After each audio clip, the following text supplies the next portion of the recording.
أعوذ بالله من الشيطان الرجيم. بسم الله الرحمن الرحيم. الحمد لله رب العالمين، والصلاة والسلام على أشرف الأنبياء والمرسلين سيدنا محمد وعلى آله وصحبه وسلم وبعد. أعزائنا المشاهدين الكرام السيد والسادة في كل أنحاء العالم، أهلا وسهلا ومرحبا بكم، والسلام عليكم ورحمة الله وبركاته. Ndugu zangu, kama ilivyo kawaida yetu na kama ilivyo ada yetu, kwa mara nyingine tena tunakutana katika chaneli yetu hii ya Sha'arawi TV. Lengo, madhumuni na shabaha ni kukuletea makala mbalimbali zinazohusu uchambuzi wa masuala ya kisiasa, diplomasia, lakini pia yale ambayo yanahusikana na jamii yetu. Na leo bifadlillah, kwa fadhila za Mwenyezi Mungu Subhanahu wa Ta'ala, tupo katika masuala mbalimbali yanayohusiana na masuala ya sayansi ya jamii. Mwenyezi Mungu Subhanahu wa Ta'ala katika Qur'ani anasema kwamba ya ayyuhalladhina amanu innamal khamru wal maisir wal ansab wal azlam rijsun min amali shaytanin fashtanibuhu. Mwenyezi Mungu Subhanahu wa Ta'ala katika Qur'ani ameanza kwa kutaja waaminio kwamba enyi mliomuamini Mwenyezi Mungu Subhanahu wa Ta'ala ilhali hamuoni, enyi mlioamini kwamba Qur'ani ni maneno ya Mwenyezi Mungu Subhanahu wa Ta'ala, na enyi mliomuamini Bwana Mtume Muhammad sallallahu alayhi wasallam na mkakubali kumfuata na kufuata sunna zake na mafundisho yake. Hakika pombe, kamari, bao, ramli, kwamba haya yote pamoja na shirki, haya yote ni mambo ambayo ni machafu, lakini pia majukumu yenu ninyi ni kuhakikisha kwamba mnajitenga nayo mbali na hamtakiwi kuwa nayo karibu. Kwa sababu gani? Mambo haya yanaamrishwa na sheitani al-la'in, sheitani aliyelaaniwa. Mwenyezi Mungu Subhanahu wa Ta'ala ameanza kwa kutaja sifatu al-mu'minin. Hii ni daraja ya pili baada ya watu kuwa Waislamu, lakini mwisho wa siku wito wa namna hii Mwenyezi Mungu Subhanahu wa Ta'ala katika Qur'ani ameurejea katika aya zisizopungua 86. Hii maana yake ni nini? Maana yake ni kwamba kila jambo ambalo linaloweza kumfanya mtu kuwa na tabia iliyokuwa njema, maana yake hawezi kufikia huko ni mpaka pale ambapo moyo wake utakapoingia katika imani. Lakini mwisho wa siku ni kwamba kinga bora ambayo itakayomlinda mwanadamu na itakayomlinda Muislamu kutokana na hizi al-awamilul bi'ia na mazingira yaliyomzunguka na tabia za mazingira zilizomzunguka, maana yake kwanza atapona na atahifadhika ikiwa katika moyo wake kuna sifa ya imani. Ndio maana katika aya zote hizo ambazo takriban 89 zilizoanza na wito maalum wa heshima kwa kuwanadia wale walioamini Mwenyezi Mungu Subhanahu wa Ta'ala, utaona mbele ya wito huo ima kuna amri ya kukutaka wewe ufanye, ima kuna amri ya kukutaka wewe uache. Ndio maana Mwenyezi Mungu akaanza ya ayyuhalladhina amanu innamal khamru wal maisir wal ansab wal azlam rijsun min amali shaytani fashtanibuhu, kwamba pombe, shirki, kamari, bao, ushirikina, haya yote ni mambo ambayo ni mambo machafu yanayoamrishwa na sheitani. Sasa Mwenyezi Mungu Subhanahu wa Ta'ala, kwa nini alikuja kuizungumza aya hii? Kwa nini aliiteremsha aya hii? Kuna riwaya maalum iliyopokelewa ambayo inayoonyesha sababu za kuteremshwa aya hii. Ni baada ya ugomvi uliotokea baina ya sahaba Bwana Mtume Muhammad sallallahu alayhi wasallam anaitwa Sa'd ibn Abi Waqqas. Siku moja shariba al-khamru, alikunywa pombe, fabada yaftakhiru wa yatabaha amama al-ansar. Baada ya kunywa pombe na kumkolea, akaanza kujifakhiri kwa kuwatolea maneno maanswari na kujigamba mbele ya maanswari, mpaka ikapelekea mmoja kati ya maanswari waliokuwepo mbele yake wakakasirika, na mwisho wa siku wakaamua kupigana. Baada ya kupigana, Sayyidina Umar ibn al-Khattab radhiyallahu anhu alipouona ugomvi huu na akaona hili ni jambo ambalo linaloweza kupelekea chuki, linaloweza kupelekea fitna, lakini pia linaloweza kupelekea kuisambaratisha jamii. Nini alichofanya Sayyidina Umar ibn al-Khattab radhiyallahu anhu? Akasema, Allahumma anzil alaina fil khamri, ewe Mwenyezi Mungu, tunakuomba ututeremshie sisi hukumu ambayo itakayohusika na pombe, tena ambayo itakayokuwa imetoa bayanan shafia, tena itakayokuwa imetoa hukumu ya wazi, hukumu ambayo itakayokuja kukomesha moja kwa moja swala la matumizi ya pombe na unywaji ya pombe katika jamii. Ndio Mwenyezi Mungu Subhanahu wa Ta'ala akaiteremsha aya hii, ya ayyuhalladhina amanu innamal khamru wal maisir wal ansab wal azlam rijsun min amali shaitani fashtanibuhu. Ikateremka aya hii kwa maana ya kuharamisha moja kwa moja, yani tunasema tahrimun kulliya. Ni tahrimun kulliya ambayo tataallaqu bikulli zamani wa tataallaqu bikulli makani wa tataallaqu bikulli alahwali. Unaposema tahrimun kulliya, yani kule kuharamishwa kwa moja, sio kullu. Tahrimun kulliya, kuna kullu alafu kuna kulliya. Kwa hiyo hii ilikuwa ni aya ambayo imekuja kuharamisha, tena tahriman kulliya, ya moja kwa moja. Maana yake tataallaqu fi kulli zamani, inahusiana uharamu wa pombe unanasibiana katika kila zama. Maana yake katika zama za Bwana Mtume Muhammad sallallahu alaihi wasallam ndio iliteremka aya hii.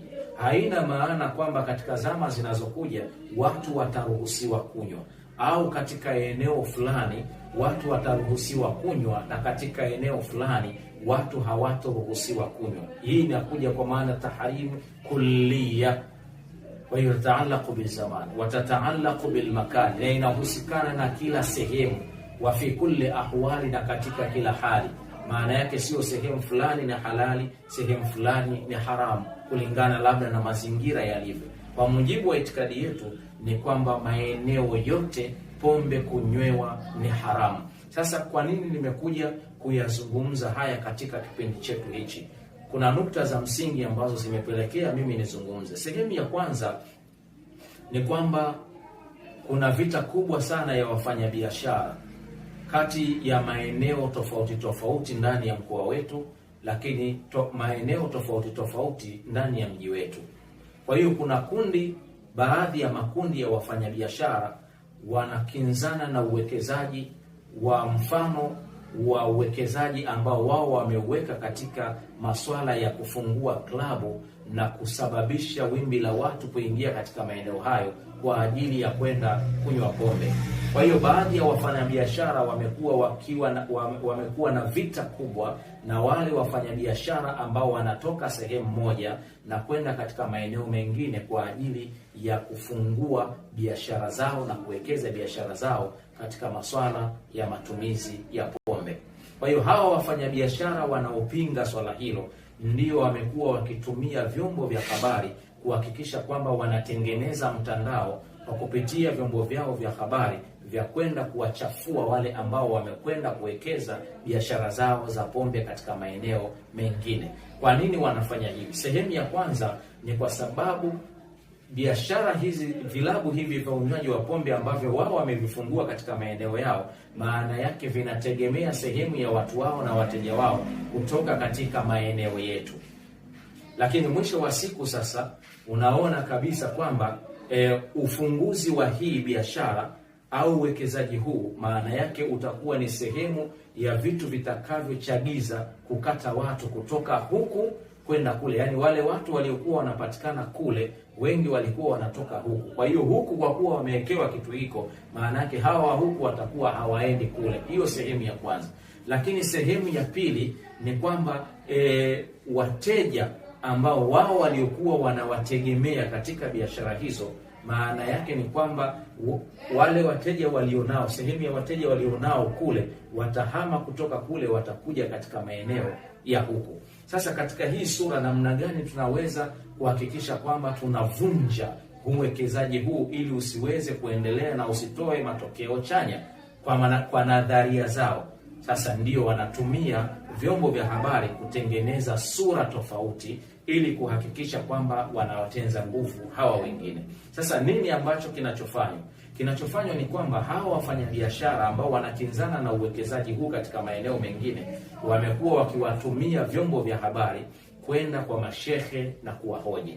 Lakini swali la msingi, kabla ya chombo cha habari kuja kukuhoji wewe kama shehe, wewe kama kiongozi wa dini wa Kiislamu, umepata kujiuliza kwa nini hawajaenda kuwahoji wa viongozi wa upande wa pili, mfano wachungaji, mfano mapasta, mfano mapadri, mfano masista? Kwa nini hawajaenda kuhojiwa na hatimaye wanakuja kutuhoji sisi ambao ni viongozi wa dini tunaowakilisha sura ya Uislamu? Maana yake hii ni vita ya kibiashara, na sisi lengo lao ni kututumia sisi kama viongozi wenye sauti ndani ya jamii ili kuweza kutuingiza katika mtego huo wa ushindani wao wenyewe kwa maslahi yao wao wenyewe, ili kuweza kuwatenza nguvu wenzao kwa kupitia sisi. Sasa na sisi mwisho wa siku tunasema kwamba hapana, hii baa iliyoko hapa inatakiwa kuondoka na kwenda katika maeneo mengine ambayo ni changanyikeni. Hii baa kwetu sisi ni kwamba ni baa ambayo haifai kulingana na tamaduni zetu. Lakini swali la kujiuliza, kwani katika maeneo yetu hiyo ndiyo baa ya kwanza kutengenezwa? Kwani katika maeneo yetu hiyo ndiyo baa ya kwanza kutengenezwa? Jibu linakuja la hasha. Kwani huko nyuma kuna barabara mpaka ziliitwa barabara ya klabu, kwa sababu palikuwa kuna maeneo kama hayo watu wanakutana na wanakunywa pombe. Lakini pia palikuwa kuna magesti. Lakini pia ziko baa zingine ni za ufichoni ambazo zipo kwa muda mrefu, tunazifahamu na zinafanya hiyo kazi. Lakini pia yako maeneo maalumu ambayo yalikuwa yanatambulika kama majengo. Kuna baa ambazo sisi tunakuwa mpaka leo zipo, vilabu vya pombe haramu mpaka leo vipo, japokuwa zote ni pombe na zote ni haramu, lakini zinaitwa vilabu vya pombe haramu mpaka leo vipo. Lakini swali la kujiuliza tu, inakuwaje mwandishi wa habari anachukua jukumu la kuja kumhoji kiongozi wa dini na kutuhoji sisi viongozi wa dini? Maana yake ni kwamba hawa wafanyabiashara wanatumia vyombo vya habari kuhakikisha kwamba sisi viongozi wa dini tunaingia katika swala hilo na kutaka kubeba sauti yao kwa kuhakikisha kwamba tunavunja upande mmoja na upande mwingine unakuwa huru kufanya biashara zake. Na hii imekuwa ni sehemu ya historia yetu kwa vitu vingi sana ambavyo vinakuja kuwekezwa katika maeneo yetu. Hatuna maana kwamba tunatetea. Maana yetu ni kwamba ikiwa kuna vita ya wafanya biashara juu ya masuala ya uwekezaji katika mambo ya haramu, basi jukumu letu sisi kama viongozi wa dini ni lazima tuhakikishe tunasimama katika mstari. Kwani hivyo vilabu vyote vilivyowahi kupita hapa kwetu, maana yake vilitenzwa nguvu baada ya viongozi waliokuwepo kuwalingania watu wao kwa kuwapanda imani na kuwafundisha tamaduni bora, lakini kuwafundisha tabia zilizokuwa bora na mwenendo mzuri aliofundisha Mwenyezi Mungu na Bwana Mtume Muhammad sallallahu alaihi wasallam, na hasa kuwapanda imani katika nyoyo zao, jambo ambalo lililowafanya sasa wao kutokujua kwamba pombe ni haramu, watu kujua kwamba zina ni haramu, na hoteli walizoziweka zikawa hazina wateja. Sasa sisi maana yake ni nini? Maana yake ni kwamba tunachotakiwa sisi ni kuhakikisha kwamba tunaiharamisha pombe kama ambavyo Mwenyezi Mungu Subhanahu wa Ta'ala alivyoiharamisha, bila kujali eneo fulani kwamba linachanganyikeni, kwamba kule ni sawa hata ikitumika na eneo letu hili sio sawa, kwa sababu ni eneo ambalo tamaduni yake ni tamaduni ya Kiislamu. Lakini ikumbuke katika hayo maeneo mengine ambayo ndio changanyikeni, wateja wake wakubwa pia wanategemea wateja kutoka katika maeneo haya ya kwetu, ambayo ndio watoto wa Kiislamu ndio wanakwenda kule. Kwa hiyo uharamu wa pombe haujalishi ni maeneo gani, na mtu anapoamua kwenda kunywa pombe ataenda sehemu yoyote ile, haijalishi kwamba ni katika eneo lake, imewekwa katika eneo lake husika, au imewekwa katika maeneo nje ya maeneo yake husika. Kwa sababu leo hii mathalan ukienda kwenye baadhi ya maeneo unakutana na watoto wetu, mabinti wetu wa Kiislamu ndio wanaokwenda kujiuza huko. lakini wakati huo ndio unakutana na wengine wanaenda kulewa huko, wanatoka huku wanakwenda kulewa huko. Kwa hiyo hii haina uharamu wa pombe ni tahriman kulliya, ni jambo ambalo limeharamishwa moja kwa moja. Yani uharamu wake hauhusiani na sehemu moja, bali umehusiana na kila sehemu. Hauhusiani na mazingira fulani tu peke yake, bali umehusiana na mazingira ya aina yote. Hauhusiani kwamba kuna hali fulani kwamba huku sasa ikawa ni ruhusa na huku ikawa sio ruhusa. Hakuna swala la namna hiyo katika Uislamu. Pombe ni haramu.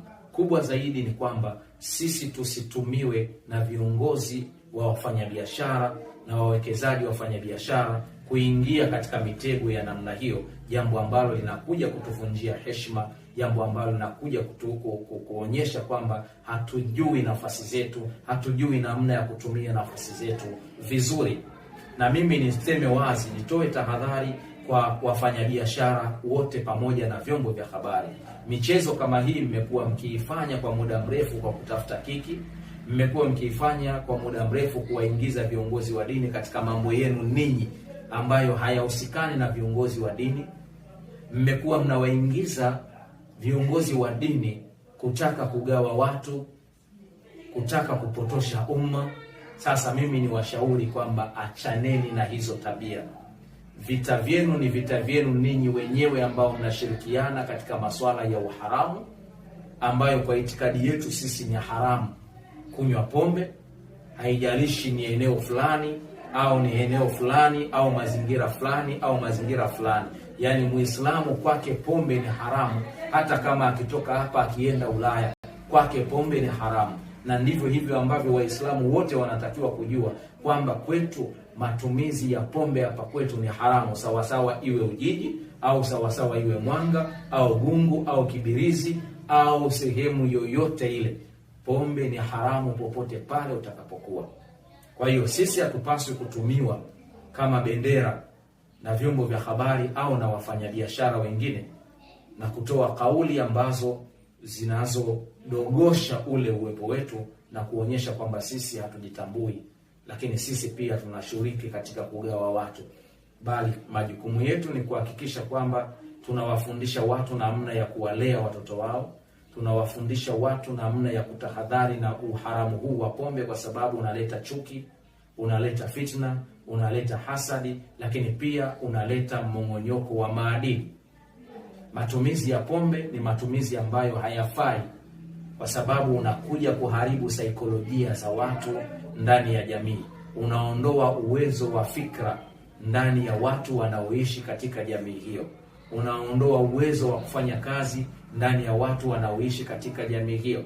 Unaondoa uwezo wa namna bora ya watu kufikiria katika mustakabali wao ndani ya watoto wanaoishi ndani ya jamii hizo. Lakini pombe imekuwa ni sababu ya kusababisha mmong'onyoko wa maadili, imekuwa ni sababu inayosababisha na kukuza vitendo vya ukatili wa kijinsia, imekuwa ni sababu ya kusababisha watu wanauana wenyewe kwa wenyewe. Ndio maana Qur'ani ikaja ikaharamisha pombe moja kwa moja. Haijalishi kwamba sisi kwetu itakuwa ni mbaya zaidi, bora iende kafanyikie maeneo mengine. Kama ilivyokuwa mbaya hapa, ndivyo ambavyo inatakiwa kuwa ni mbaya katika maeneo mengine. Kama ilivyokuwa ni haramu hapa, ndivyo ambavyo inatakiwa ni haramu katika maeneo mengine. Ndio maana ile haramishwa wakati wa Bwana Mtume Muhammad sallallahu alaihi wasallam, lakini pia uharamu ule haukuishia tu katika zama za Bwana Mtume Muhammad sallallahu alaihi wasallam, bali uharamu wake umeendelea kuwepo na utaendelea kuwepo katika kila zama mpaka pale ambapo Mwenyezi Mungu Subhanahu wa Ta'ala atakapoteremsha kiyama. Kwa hiyo haya nilipenda nitoe tambihi kwa Waislamu, lakini pia nitoe tambihi kwa waaminio, lakini pia nitoe tambihi kwa vyombo vya habari pamoja na wafanyabiashara. Muwe makini sana na mambo yenu bila kuwahusisha viongozi wa dini na kutaka kutumia kiki ya viongozi wa dini ninyi kujitengenezea content katika vyombo vyenu vya habari. Salamu alaikum wa rahmatullahi wa barakatuh.